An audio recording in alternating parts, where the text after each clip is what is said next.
All right. So, Matt, for Valentine's Day, I decided I was going to buy Ashley some lingerie.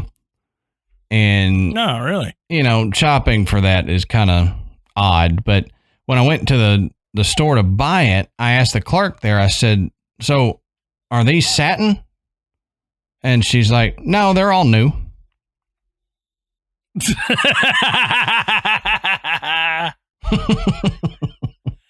Took me a minute, but I got there.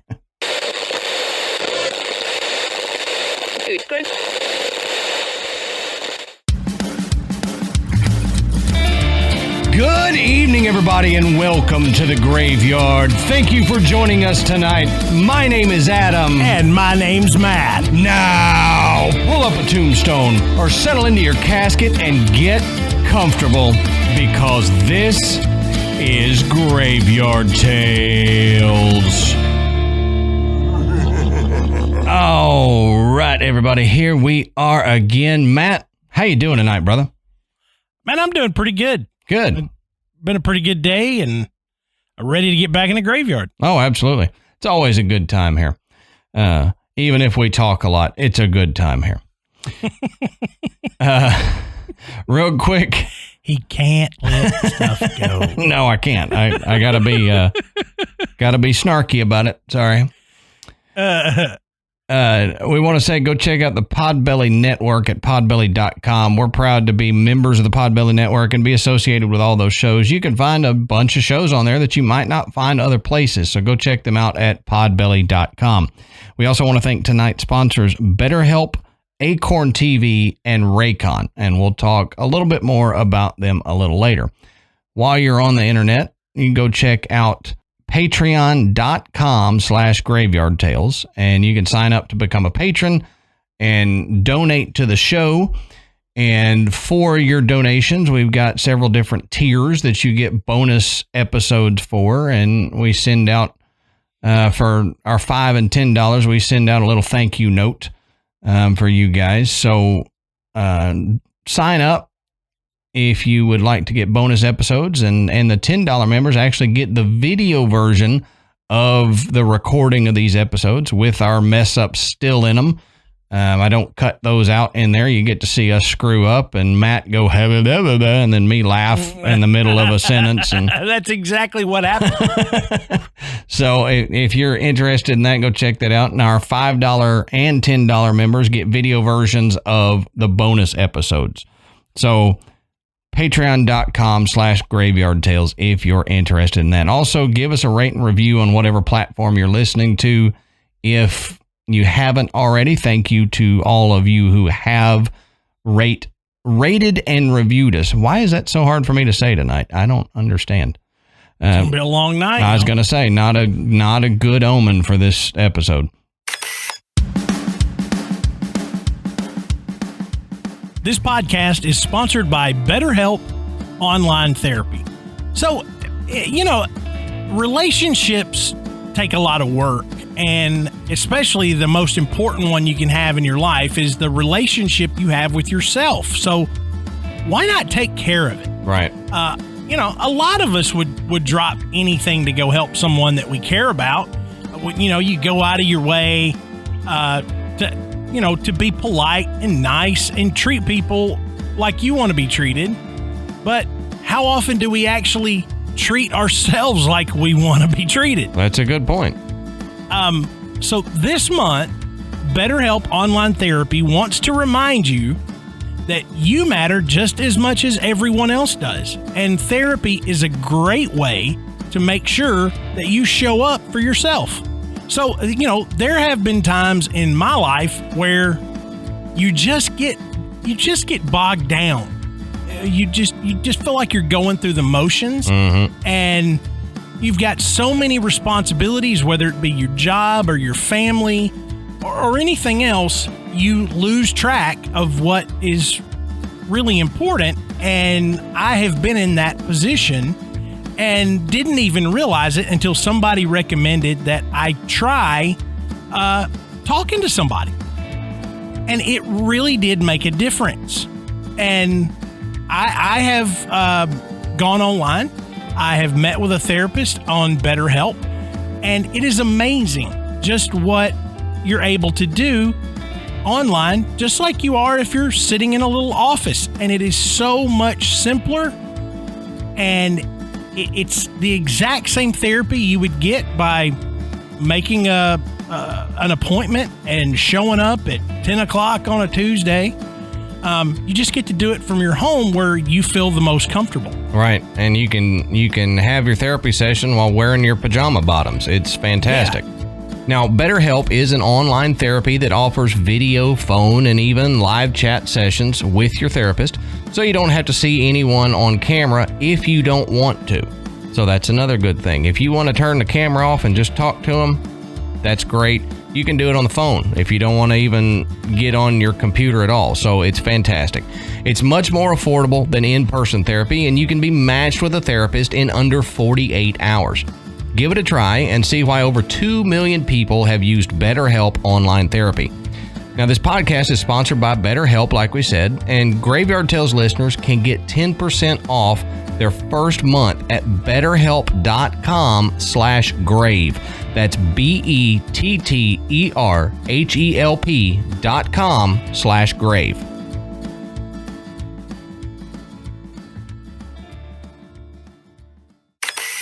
But, Matt, that's all I've got. So why don't you tell us, what are we talking about tonight, brother?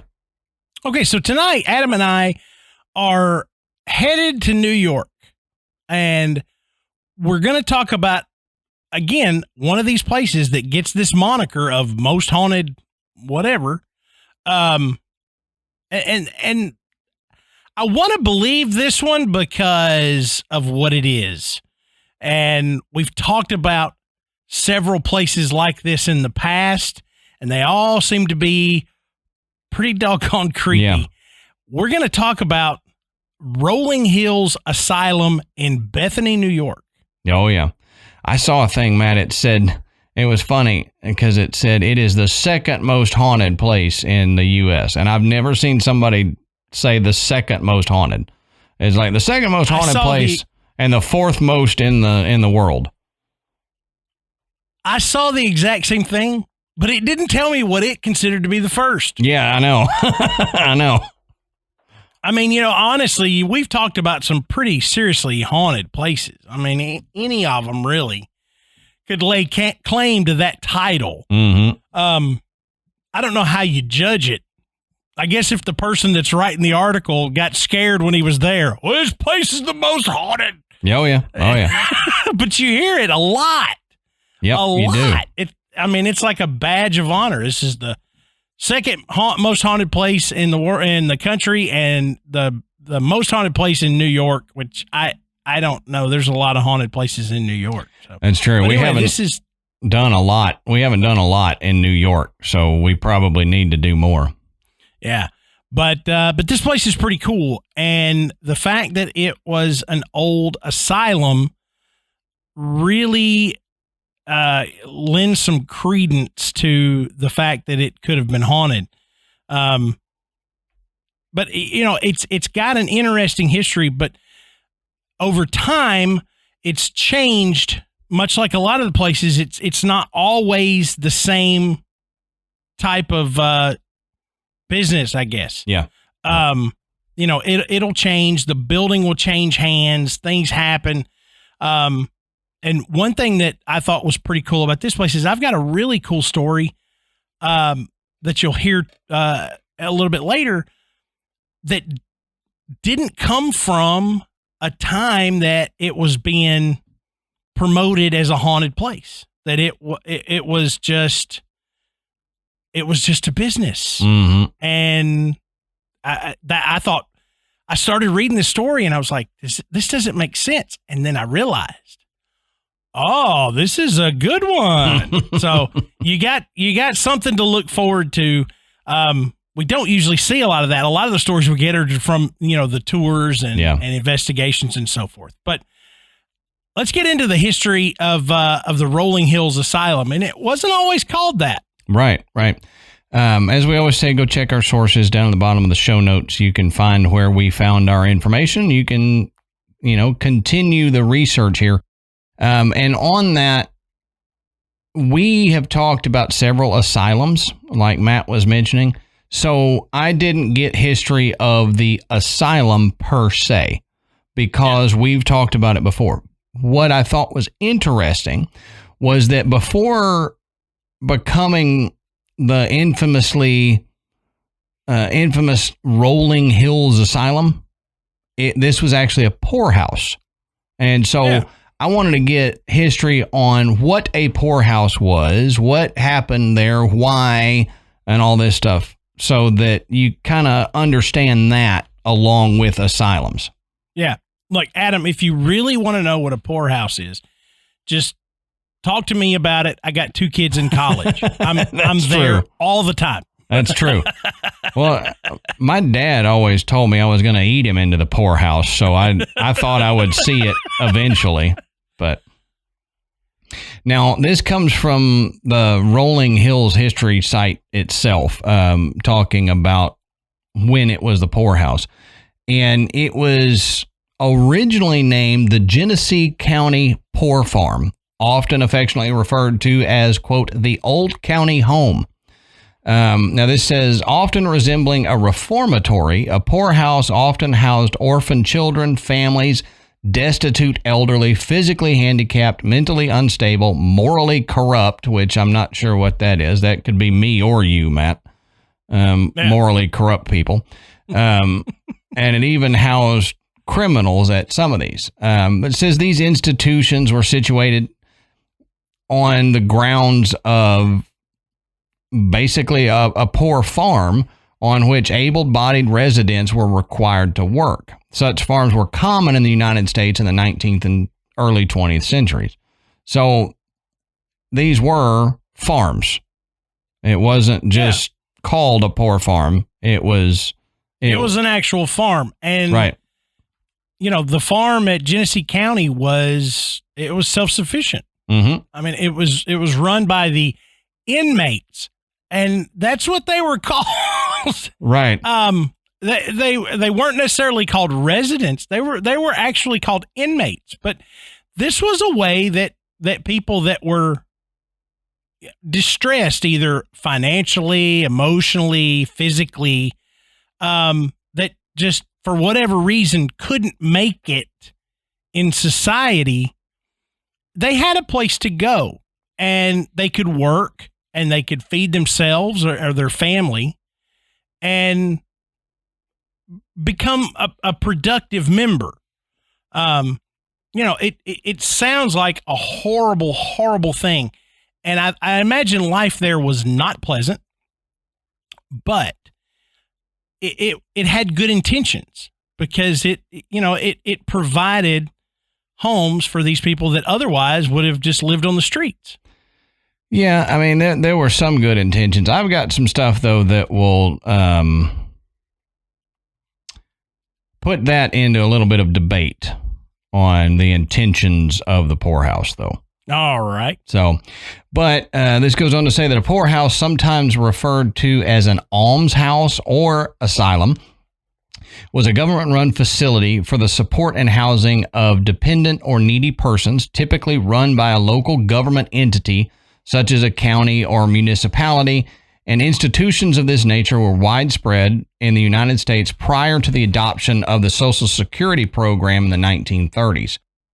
Now, on December 4th, 1826, the Genesee County Board of Supervisors met in Bethany for the purpose of establishing a county poorhouse. A brick building, originally a stagecoach tavern located near the corner of the Bethany Center Road and Raymond Road, was the site selected, as it represented the geographical center of the county at that time. Now, this break into that article a little bit with an article from History, from the History Channel, and it talks about poorhouses. So let's quickly look at what a poorhouse is said to have been before we look at this specific one. Now, it says the concept of the poorhouse originated in England during the 17th century, and municipalities were expected to care for their poor and made a distinction between people who were old and unable to care for themselves and the able-bodied. So remember, this is the poorhouses in England, not necessarily the poorhouses in the United States, but this is where the idea came from, is these. It says people who were able to work were expected to do so and could be imprisoned if they refused to work for themselves. So they lived in these workhouses, which were bare bones facilities designed to make poverty seem even less attractive. In these facilities, poor people ate thrifty, unpalatable food, slept in crowded, often unsanitary conditions, and were put to work breaking stones, crushing bones, spinning cloth, or doing domestic labor, among other jobs. So basically, it was like, if you're going to be poor and this municipality is going to have to take care of you and you don't want to work, we're putting you in here and you're going to still work, but you're just going to do it for us, basically. Yeah. Well, so I take it back. It sucked. Yeah. No, well, it didn't. So again, like I said, the intentions were okay. They weren't great, but it was a way to, if the county, the municipality had to take care of their poor, this was a way they could do it. Well, and you got to draw the distinction. It definitely wasn't something you looked forward to. No, but you do have to draw the distinction between England poorhouses and the U.S. poorhouses, because the U.S. poorhouses were more along the lines of what you're talking about, more to take care of and give people something to do. But, we're kind of looking at where the idea started in England, and so they were a little harsher there. But it says in the United States, the idea immigrated along with English colonists. In 1660, Boston built its first workhouse, a brick building intended for, quote, dissolute and vagrant persons, end quote. And that's something we'll see a couple times through the history here, is the language used, because I do have some clips from actual things written at the time. And as we know with history, they were not as sensitive to anything. That's a good point. Anything. Yeah. As we are today. So I mean, they weren't. No.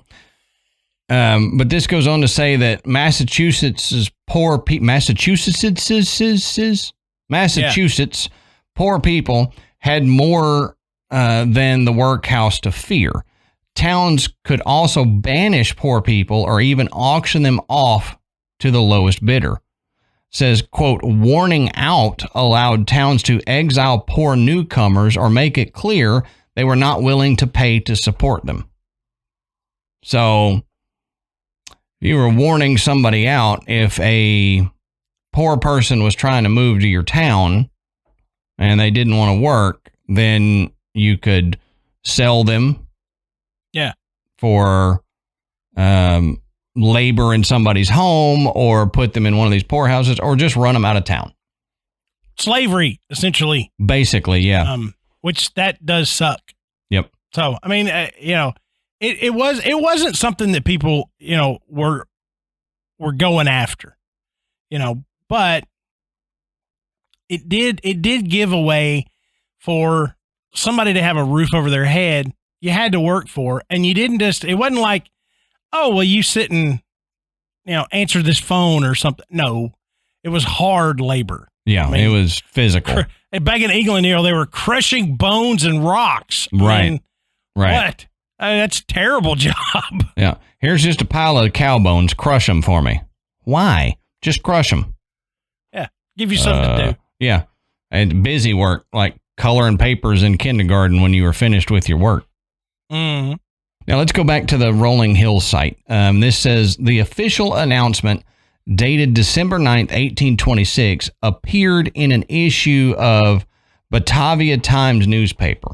It says, quote, notice is hereby given that the Genesee County Poorhouse will be ready for the reception of paupers on the first day of January 1827. The overseers of the poor of the several towns of the county of Genesee are requested, in all cases of removal of paupers to the county poorhouse, to send with them their clothing, beds, bedding, and such other articles belonging to the paupers as may be necessary and useful to them, end quote. So basically just a notice put out, and they said, all right, first day of January 1827, send all your poor people here. And that's what that basically says. Send them with what stuff they have. Now, it says the following were eligible for assistance. Quote, habitual drunkards, lunatics, one who by disease, grief, or accident lost the use of reason, or from old age, sickness, or weakness, was so weak of mind as to be incapable of governing or managing their affairs. Paupers, a person with no means of income. State paupers, one who is blind, lame, old, or disabled with no income source, or a vagrant, end quote. Quite a crew of people. Right. And that's, you know, some of the language in there, like we were saying, is the lunatics thing. But I mean, we talked about that when we talked about the quote lunatic asylums that they had back in the day. So now this goes on to say that in 1828, Genesee County constructed a stone building attached to the poorhouse for the confinement of lunatics and a repository for paupers committed for misconduct. The insane were also housed at the county home until 1887, when the Board of Supervisors agreed to send, quote, persons suffering with acute insanity, end quote, elsewhere in the state. Now, the Genesee County Poor Farm, a.k.a. the county home, was a self-sufficient working farm and woods spanning over 200 acres, providing food and fuel. Thus, the actual cost to care for each person was low, about $1.08 per week per resident back in 1871. So like Matt was saying, it was pretty self-sufficient. They, you know, created their own fuel, which at the time was, you know, coal and wood. Mm-hmm. And they created their own food and all that. So it didn't cost the municipality or the county a whole lot to take care of these people that they deemed worthy of the poorhouse, since they were so self-sufficient. Now, this goes on to say that residents were referred to as inmates, like Matt mentioned, no matter why they were housed there. And those physically able-bodied would work on the farm, and many actually built and made wares to sell to help offset some of the living expenses. Now, the raising of Holsteins, pigs, draft horses, chickens, and ducks, raising vegetables and fruit crops, canning jams, jellies, meats, were all part of the chores. There was a bakery and even a wood shop where coffins were made. And this is for use as needed and for sale to local mortuaries. And we'll get into for use as needed here in just a second. Now, it says the county would bury those who had no family, and records indicate there was once a cemetery located on the property, but the particulars are almost non-existent. An 1886 proceeding states, quote, the burying ground we have improved by building a fence in front and grading and leveling the ground as much as could be done without injury to the graves, end quote. So they did have a cemetery there. They tried to keep it up for a while. They tried to grade it and all that, whatever they needed to do to not disturb the graves. Now, this says that the cemetery for the county poorhouse has faded away as the stones crumbled, the grass grew up, and the forest replanted. And no one was around really to care for those who had, you know, been long forgotten. But these people, though they were poor, ill, and sometimes abandoned, do deserve to be remembered. And it says an actual cemetery registry or plot map has yet to be discovered, but over 1,700 bodies are believed to be buried here in unmarked graves. It's a lot. It is a lot. And can you imagine being on that property sometime and just start digging to rebuild something, and you run into this cemetery with 1,700 people buried there? not marked. You don't know it's there, and you just start digging up bone after bone of over 1,000 people. Now, this says a memorial site was created in the Genesee County Park, and on June 6, 2004, when 5 headstones dated from 1887 to 1888 were returned to the county. The Genesee County historians dedicated a historical marker honoring those who died while living in the county home from 1827 until the facility closed in 1974. Residents were relocated to new facilities in Batavia. So you can still see, if you go look and you search this up, you can see the plaque and the memorial that they mention in this article. It says in 1964, Rolling Hills became the Genesee County Nursing Home, but the facility was only used in that capacity for 10 years. It was finally closed in 1974, mostly because of code issues. At the time, due to fear of vagrants moving in and vandalism, most of the old dorms were torn down, as well as many of the outbuildings. Now, I didn't write this article, but that struck me funny, that a poorhouse was closed down, or that they tore down the things of the poorhouse Yeah. so that vagrants wouldn't move in. And that was the original intent. Right, exactly. So that seems weird to me. Now, before we get into the hauntings and the stories that Matt has, we need to look at some more tragedy that happened. Obviously, there was going to be a lot of tragedy from the poorhouse. You know, people dying either from working on the land there or just old age, or the diseases that maybe got them sent to the poor farm. There were some other tragedies that happened in the history of this building and land.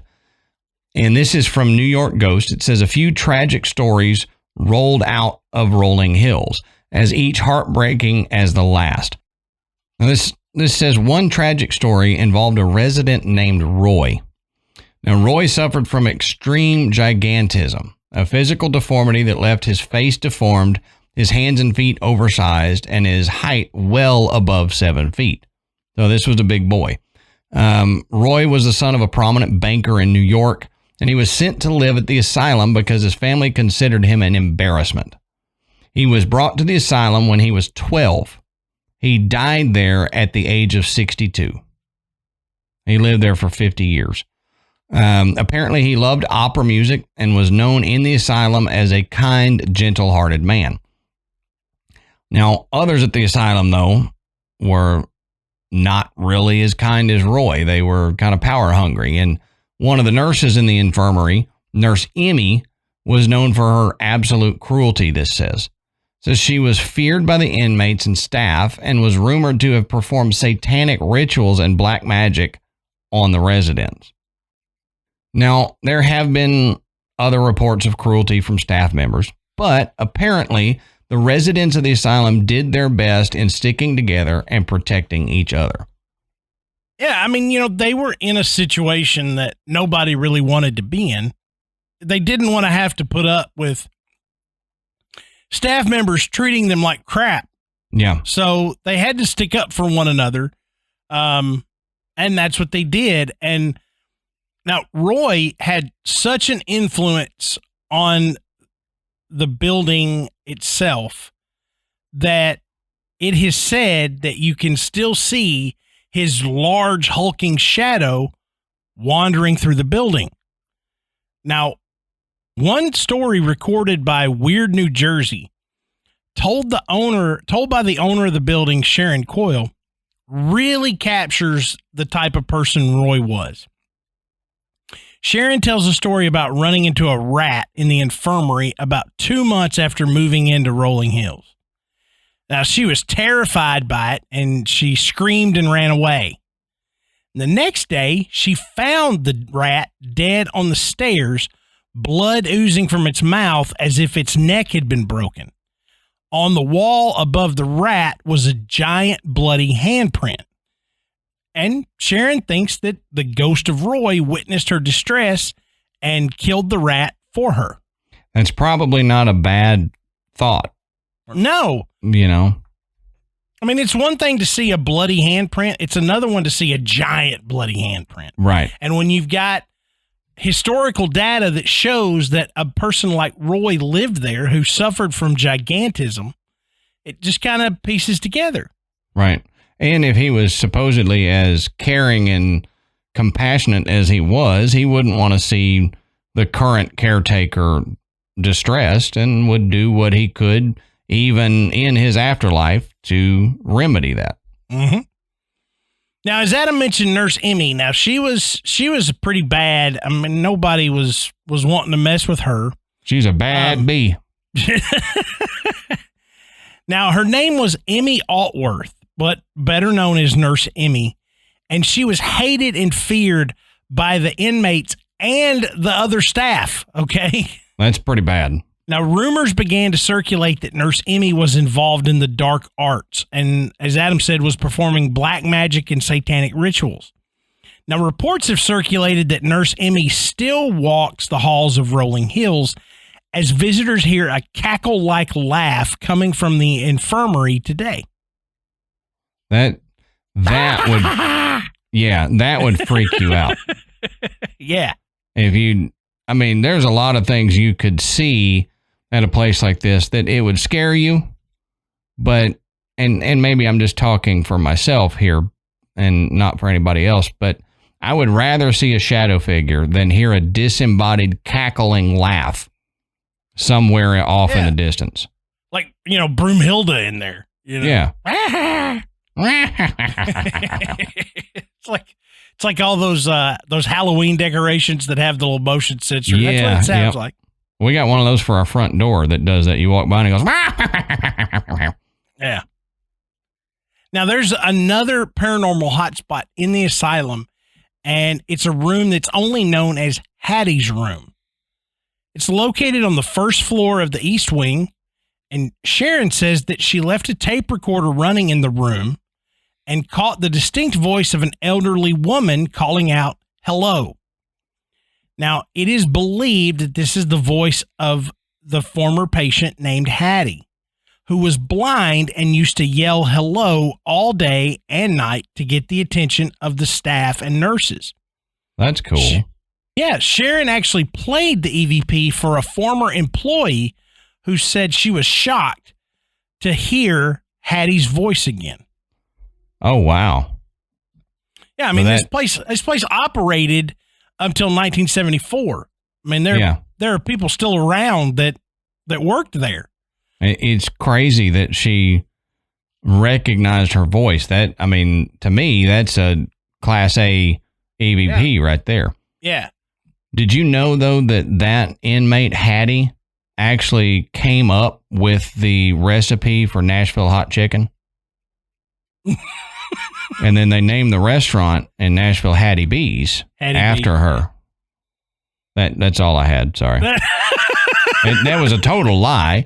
I made all that up, but it sounded good, didn't it? How do you invent Nashville hot chicken in New York? It started out as New York hot chicken, but Nashville just kind of co-opted it, and they said, we're taking it. You put her in an asylum, so you don't respect her, so we're taking it. And yeah, for those of y'all that don't know, now you do. Yeah. It's funny. This is a weird aside. They act like Nashville hot chicken is something that has been around for like 100 years. And I have never heard the term Nashville hot chicken until about maybe 7 or 8 years ago. Yeah. Yeah. It's very recent. Never called that. There was a restaurant in Nashville still there called Prince's Hot Chicken. Mm-hmm. That is what it basically, all anything that is termed Nashville hot, it's all based off of what they served at Prince's. Right. Okay? Princess was maybe about 5 or 6 miles from where I grew up. Okay. You go there on a Saturday, you're standing in line that goes around the building. Yeah. Okay. Yeah. It was good. And it was open till like 4 a.m. So you'd get some drunk college kids that would roll up in there and be like, lay some Ninja hot chicken on me. You gonna die. Oh, yeah. I mean, that's the thing. When you get chicken above hot, there's no point in it. That's just a joke. Nobody's really going to be able to eat and enjoy anything above their hot. Yeah. Mild or medium is where you really need to stick to enjoy Medium was as high as I ever went. You'd get it in one of those little boats, the little paper boats, and you'd get the chicken. Now, the Nashville hot chicken is a dry seasoning, okay? It's fried, and the batter and everything is seasoned. The later in the day you get it, the hotter it is, because all those spices are down in that grease where they're frying that chicken. Yep. So you get it at lunchtime. It's still hot, but it's not gonna be near as hot as if you get it at 9 o'clock at night, where it's gonna set you on fire. And you get it like 2 pieces of white bread in the bottom of the boat, chicken's on top of it. By the time you finish, you want to eat the white bread to kind of get the heat out of your mouth. But by the time you got to the bread was soaked in grease and the spice. Yeah, but it was amazing. Oh yeah, yeah. I mean, I'm not doing anything over medium because I don't have a death wish and I'm not dumb. So I love spicy food, but to me, once you get beyond the point of being able to taste your food and all it is lava, I don't want it. I want to be able to taste the food and have some heat. I want some flavor to the heat. All right, enough of that. We took off. Okay. Weird Nashville hot chicken aside. That's right.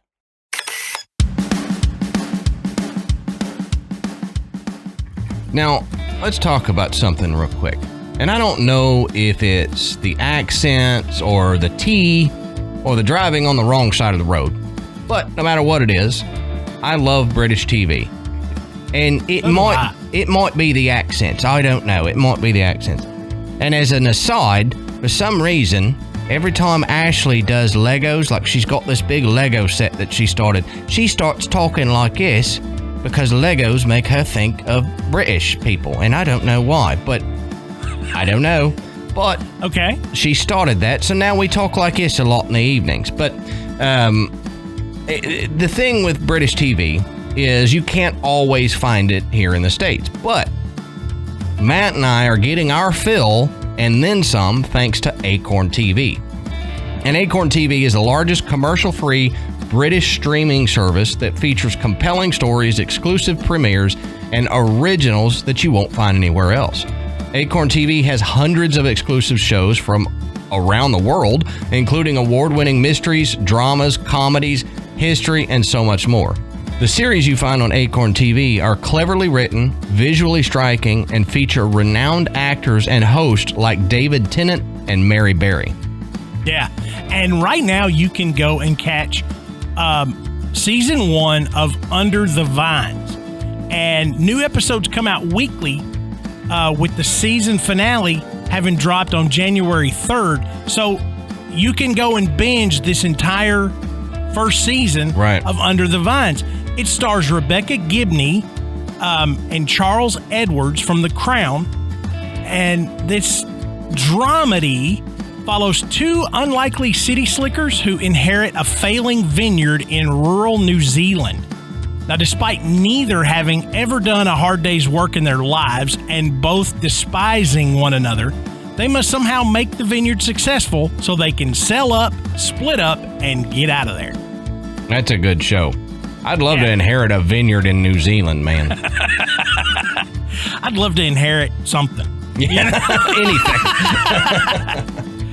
But you get thousands of hours of new enthralling content on Acorn TV for a fraction of the cost compared to most streaming services at just $5.99 a month. So with Acorn TV, Adam and I always get our British fix, and you can too. So try Acorn TV free for 30 days by going to acorn.tv and using our promo code GRAVE. That's GRAVE. That's right. Go to acorn.tv, ACORN.TV. Use our promo code GRAVE, and you can get the first 30 days free. But remember, you have to enter the code in all lowercase letters. So do all lowercase GRAVE.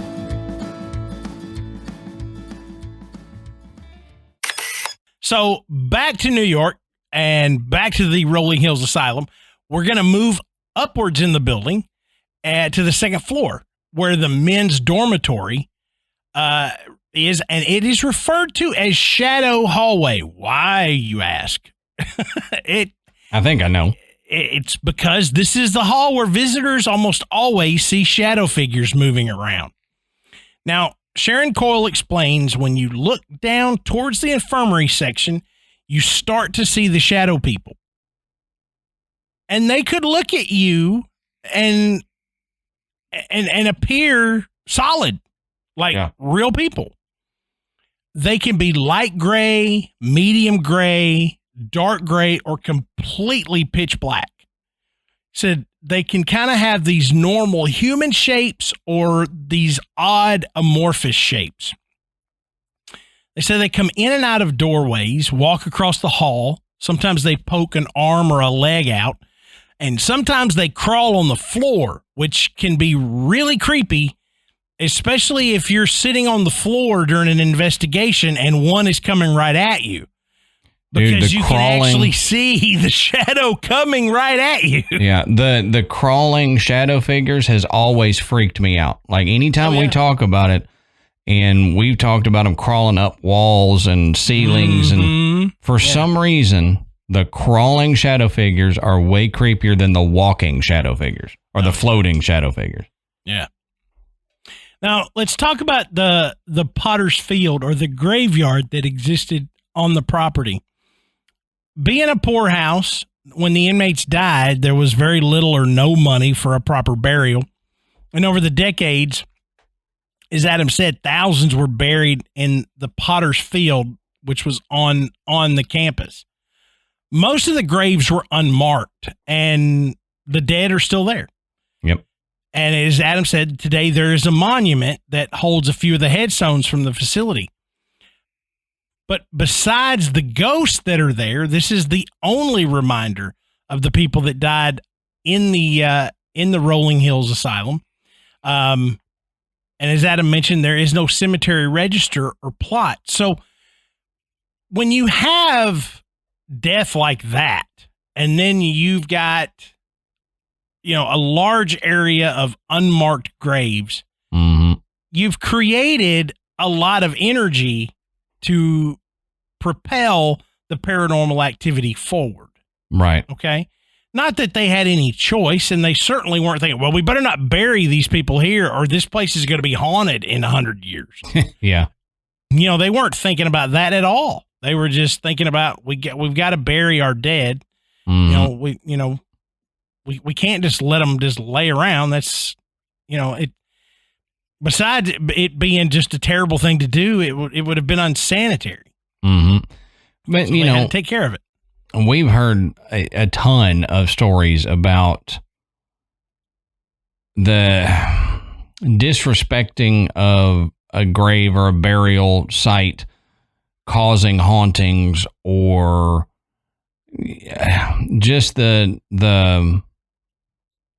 building over of a burial site causing hauntings, because that could be considered disrespecting the dead. And we hear that a lot. And whether you believe it to be true or not, sometimes I wonder, why would you care?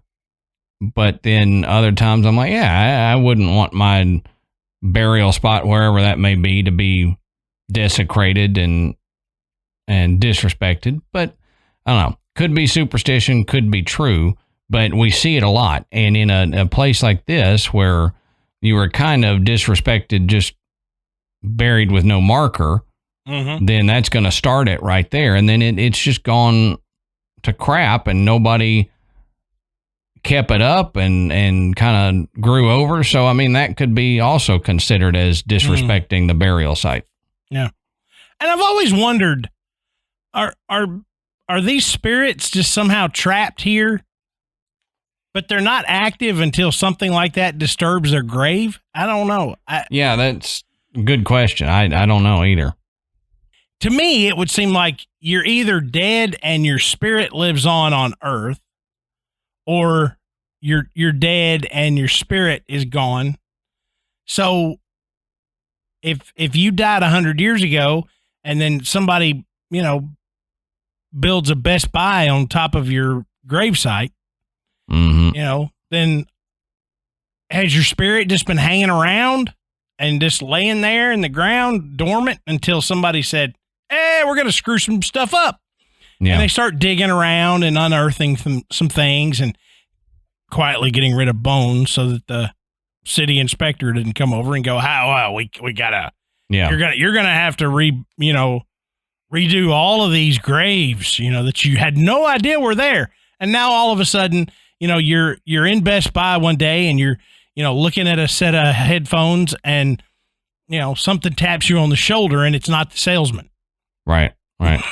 Yeah. I mean, I don't know if it's that or what it is, but we hear it a lot. And I've always wondered kind of the same thing. If your spirit has moved on, do you come back when your burial place has been desecrated, or are you just kind of hanging out, going about your daily ghostly activities, and then when your burial spot is desecrated, then you become something that haunts? I don't know.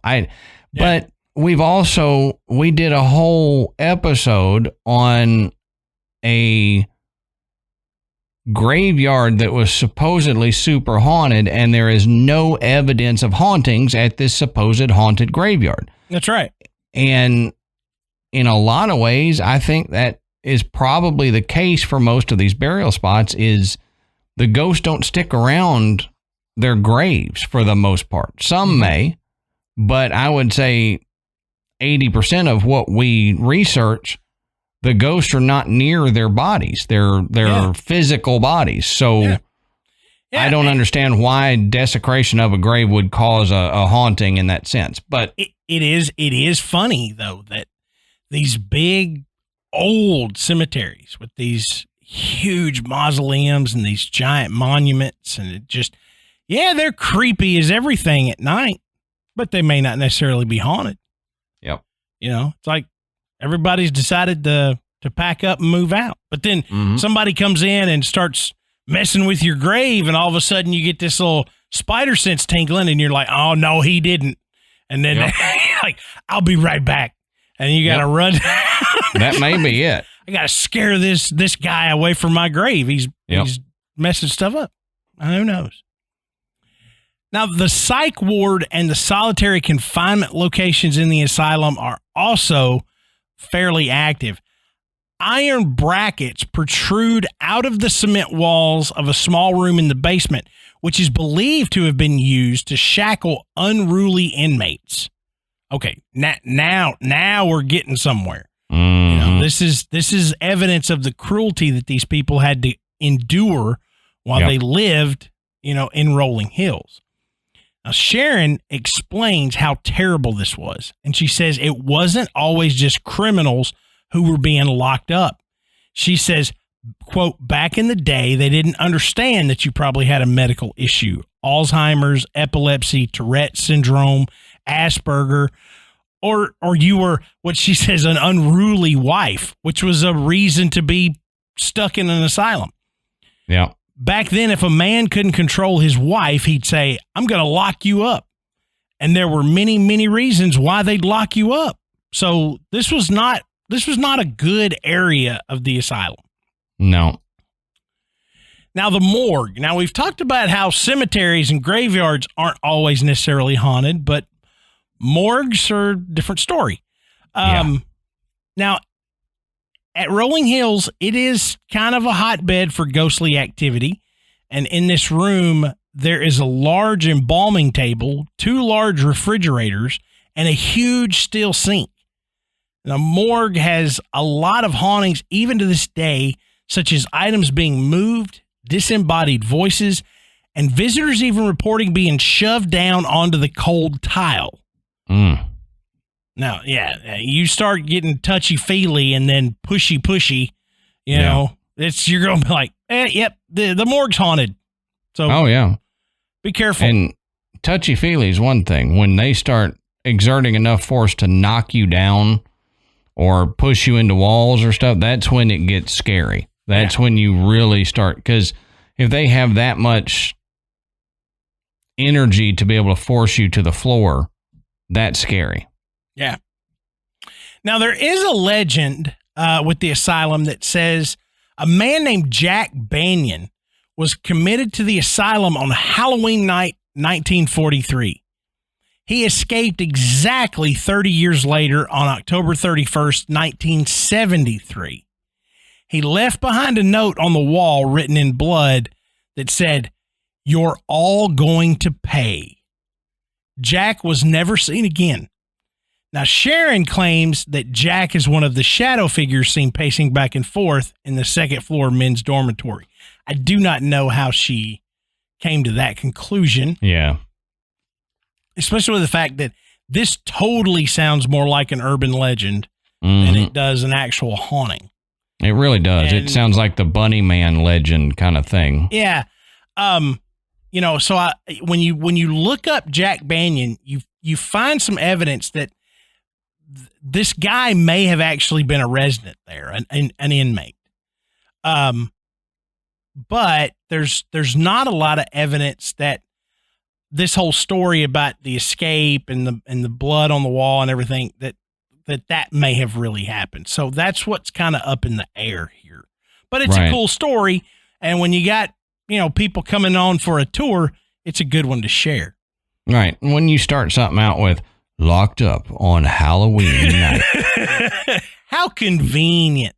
And if he could get away 30 years later, why the heck didn't he leave, you know, like 30 days later? Years sooner. Yeah, exactly.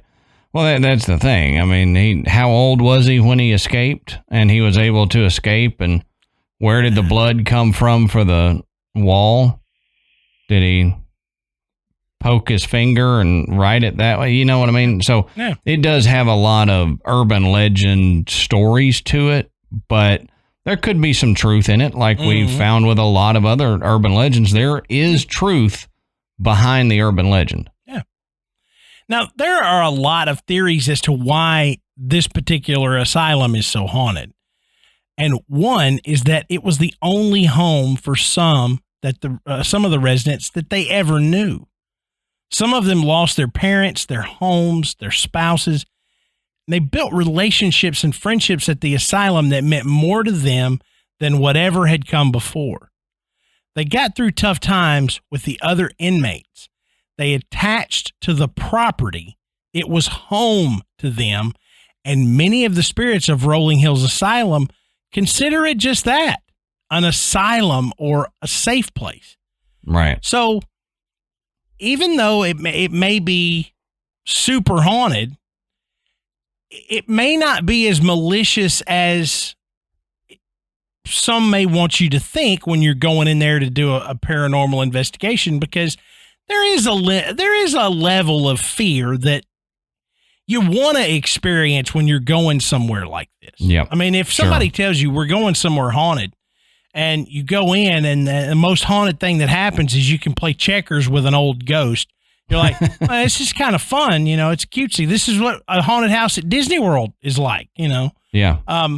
You want there to be an element of fear and maybe even a little bit of danger, because it really gets your blood pumping. Sometimes I also think that also gets you so excited you begin to see and hear things that aren't really there. That's very true. That's quite possible. So y'all know I've done this before. I love to go to TripAdvisor and find reviews of people who have actually stayed at the place that we're talking about, because those are usually pretty good.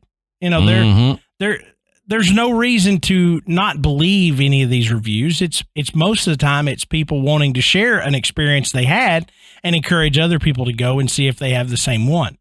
And sometimes you can get a good chuckle. That's because right. some people are wordsmiths on there. Yeah, it's almost as good as reading Amazon reviews. Yeah, right. Now, this review from TripAdvisor comes from user Jamie M. Grant. Jamie says, the first time we went, August of 2018, I did not experience much. But this last time, I got a picture of a face in Nurse Emmy's window. And she says, I even danced with Roy in his bedroom, which was the coolest experience ever. Dancing with a ghost is pretty cool. I don't know how she realized she was doing that. Maybe it was on one of those cameras where you can dance with the stick figure, like I did. Oh, yeah. Yep, exactly. I didn't really dance. It was like she actually felt the arms around her, and she felt the hand keep sliding down her back, and she had to keep pulling it up like in the old movies, where dudes like keeps trying to slide his hand down her back and they smack him. Ghost trying to cop a feel on it. Exactly. On the dance floor. Now, I found something in researching Rolling Hills that I normally do not find. We found something similar to it a few times. This is a website just dedicated to stories from Rolling Hills regarding the paranormal activity they experienced. So this is not TripAdvisor. This is just a website dedicated entirely to these stories. That's really cool. Yeah. Now, this first one is dated May 22nd, 2010. And it says, 3 years ago, myself and my two friends, Bobby and Tommy, were in the Christmas room doing EVPs. And we came, and as we started to review the recordings, we came across an EVP, which they said they believed says, kill them. Okay. That's one of those things that when you hear, you'd go, I'll see y'all later, ghosts. Have fun. You win. You get this place. Yep. You can have it. Or you hear it and you're like, did they just say chicken? Yeah, that's Somebody right. said chicken. I think it says kill them. No, I think it says cook for them. Yeah. It definitely says chicken. I hear chicken. I don't. It's like the Simpsons, how to cook for humans. No, how to cook 40 humans. Yeah. So the rest of this story goes that they were in the Christmas room in the basement where they were using a K2 meter and a digital recorder, just asking random questions. He says, I was getting some answers such as bangs and little noises here and there, but what I caught on my digital recorder was unexplainable. This really sounds like a small male child repeating what I had just said, and I was the only male in the room, left alone in the whole basement area. Said, you'll hear me say, oh, thank you, because after asking for a noise, we got a response with a noise. Then you'll hear the small child, and this is extremely clear, said, but you usually have to wear headphones to make it out. Now, again, this is just essentially a forum where people can share stories. I did not have access to this, to be able to listen to this EVP. But this one was written by Kurt Philippak, I believe is how to pronounce his name. So Kurt, if you do come across this, I apologize if I butchered your last name. And if you hear this, send us that recording. Yeah, let us hear it. Now, this one comes from July of 2010, and it was done by the Adirondack Ghost Hunter Society. And this one says, my team members and I were in the shock therapy room, and we caught the organ in the upstairs playing 2 notes on our EVP recorder. Said it's one of the best EVPs I've ever caught, and that's from Frankie Porcaro. This next one says, we had just gone up the stairs by the office area and started looking in the rooms for a digital recorder we had left when we caught this loud, please stay in your room, then It's nothing. It's like we didn't hear these things when we recorded them, only on the playback, which is how an EVP works. Yeah. Because if you didn't hear it in the room, or if you did hear it in the room, that would be a disembodied voice. Mm-hmm. It wouldn't be an EVP. That's right. Now, this is the one I said was so cool. So one thing we didn't touch on much was the fact that the building that housed Rolling Hills was essentially like a little flea market shopping mall in the late 90s. Mm-hmm. So the building was repurposed to house little shops and boutiques and craft booths and things like that. That's where this story comes from. In 1998, my fiance, now husband, had an herb shop called the Raven's Nest in the room across from what was a little restaurant. A grandson of someone offered to take us upstairs when I told him about noises I was hearing, and I kept seeing a woman in an old-fashioned nurse's uniform walk past our shop door. When I would look down the hall, she would be gone, but you could hear her shoes squeaking. If you know what old nurses' shoes are like, yeah, they have like the sole on them that's like a gummy eraser, yeah, real thick. And when they walk across like a tile floor, it's very common. Yeah, that's it. You're walking on a gummy eraser. So we went upstairs, and the owners had taken all the doors off and laid them inside the rooms. My husband and the boy were walking beside me. Said, "I've been psychic since I fell 6 feet onto concrete, splitting my head open." Shoo. Can you imagine? That's the concept for that new show on CBS, isn't it? Ghosts. Yeah, right. She falls, hits her head. Now she can see ghosts and communicate with them. So this lady became psychic. She says, "I was hearing low murmuring, and as we walked past the rooms, one at a time, you could hear the doors slam shut." Remember, the doors had been taken off the hinges and laid inside the rooms. Mm-hmm. The boys were walking very fast at this point, but I saw movement from the corner of my eye. I stopped in front of one room and saw an old metal tub with a high back, an elderly man sitting there in steaming hot water, eyes closed and skin bright red. The woman in white that I had been seeing was leaning over him with a strange smile on her face.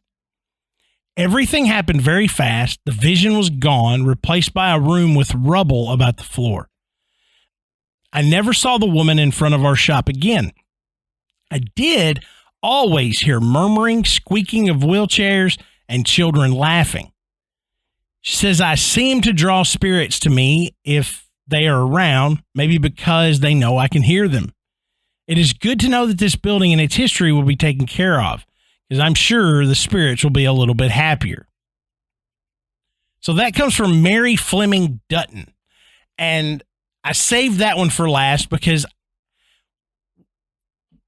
when you have a haunting like this and the building has been remodeled, repurposed, whatever, and then you have a residual haunting right there during that time frame, to me, that's so cool. And the fact that she was able to see this apparition of a nurse in an old nurse's uniform, hear the squeaky shoes, hear the wheelchairs. She saw the old man in the old tub getting a bath.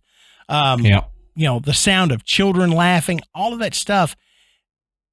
Those are all things that would have occurred in the asylum, and it just carries over. Yeah, and it was before they started doing like tours for ghosts and stuff, so it wasn't. They weren't promoting this as a haunted location. Yeah. Okay. And you weren't physically or mentally set on there's ghosts here. You were just working, doing your job, and then you run into these ghosts. So it's really cool. It is really cool.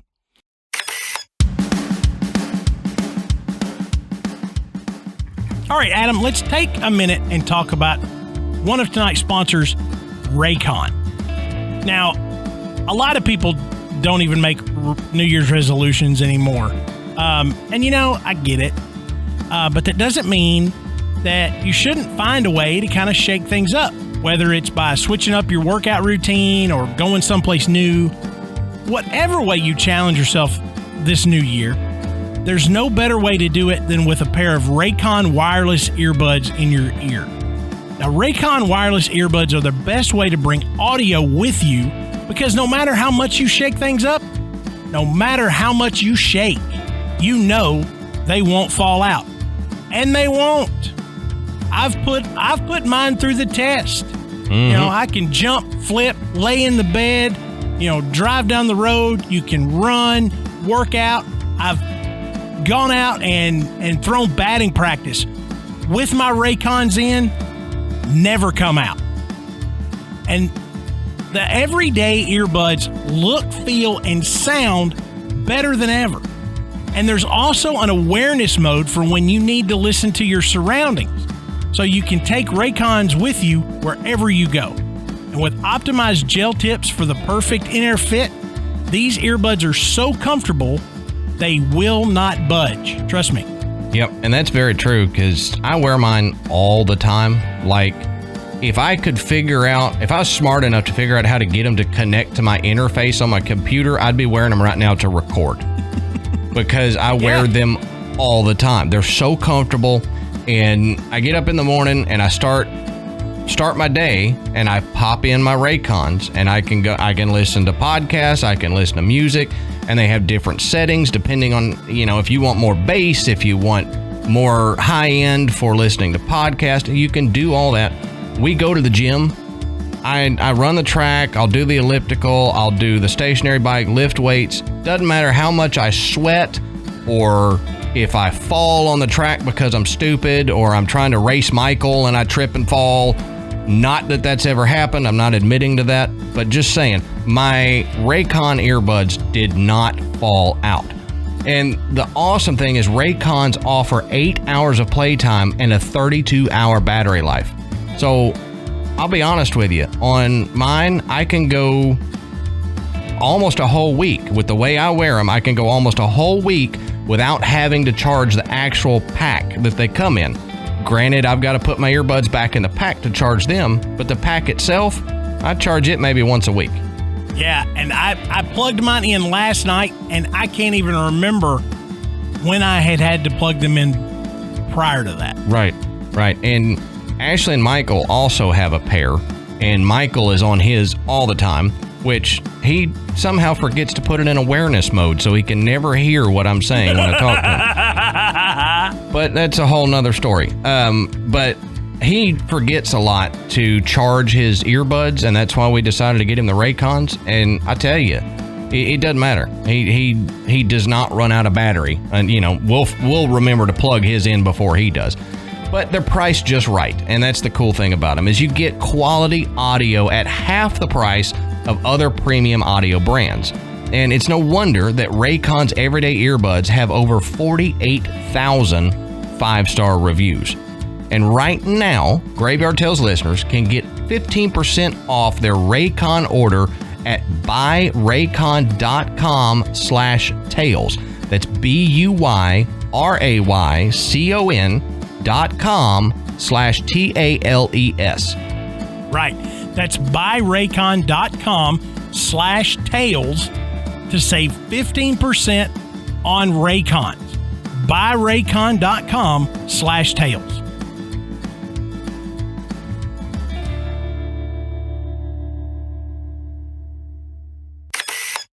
But yeah, as I said, Rolling Hills is a fairly active haunted place. Sharon Coyle, who is the current owner, has done a fantastic job, from what I can read, of keeping the building up, not allowing it to just decay and fall into ruin. Doing work, on the roof and on the electrical, making sure that it's safe to invite people in to take these tours. And they have a lot of options, just like most places that operate like this do, where you can go in during the day and you can tour for about an hour, hour and a half. Then they have evening tour groups which go through and you get a little bit more of the haunted experience. And then they even do private. They rent the place for private ghost hunts. So you can come in for several hours and have run of the building to ghost hunt and investigate as you wish. And that's pretty cool. And I think it's great that people are embracing the fact that not only are these old buildings a part of history, but they're fantastic places for paranormal investigators to go to try to capture some evidence of the activity that they thought they were going to see when they got there. Yep. And I like it when places that are haunted like that and the buildings abandoned are turned into a place where you can go ghost hunt. Right. And we've talked about a few of those, and it keeps the life in the building. It keeps the stories and the history there. It doesn't get torn down and forgotten about. Right. Which some places do. They may have had crazy history and then they're torn down and we lose the history. I hate losing history, as all of y'all know. It drives me nuts. And no matter what the history is, I think it needs to be there. And keeping a place like this around, it preserves that. And it also may bring new energies into that building, which may stir up more of the paranormal activity than if it just sat dormant. Yeah. Yeah, I agree. But Matt, I think we should say, because of what you and I were talking about before we started this, if you go to this place, don't give them a hard time. Right. If you go to some place to investigate and they have rules, follow the rules that they lay out. They're doing you a favor by allowing you to come tour the place and ghost hunt there and everything. And it's like we've said at other places, be respectful of the place that you go to. Also be respectful of the person who owns that property. That's right. Because it's not just a free for all thing. These people pay to keep it up and it's their business. And so be respectful when you go there to ghost hunt. Yep. And I think that's a good way to end it. So if you're in the area around Bethany, New York, you've probably heard of Rolling Hills. It may be close enough for you to go check out. So if you do, let us know about it. Send us some photos, tell us some stories, let us know what your experiences were when you went and checked out Rolling Hills Asylum. And one of the best places to do that is in our Facebook group. And you can find it by searching for Graveyard Tales on Facebook. And we have tons and tons of members that share experiences. They share thoughts and jokes and a lot of other stuff every day. And it's one of the best Facebook groups, in my opinion, the best Facebook group I've ever been a part of. Oh, yeah. But of course, you can also go, and Adam mentioned this earlier, we're available on Twitter and Instagram. Just go and search Graveyard Tales. And then you can check out our website, which is graveyardpodcast.com. And on our website, you can find links to purchase Graveyard Tales merchandise. You can listen to the show, and you can become a patron. And we appreciate everyone who has joined our patron site. We've got a large catalog of bonus episodes, audio and video. Recording another one tonight. Yeah, we're recording another one tonight. So we're constantly putting up new content. It's almost at this point, it's almost like a whole nother show. Yep. But the money that comes from joining our Patreon site, it goes to keep this show going. Right. It allows us to continue to put out the quality of show that we want to, that you expect from us. And we appreciate it. We and not really, be trapped really behind a paywall. That's right. That's right. by your donations, it keeps the show free. Your donations and our sponsors is what keeps us from going behind some paywall like other shows have done. Yeah. So thanks for listening tonight. And until next time, we'll save you a seat in the graveyard. See you soon.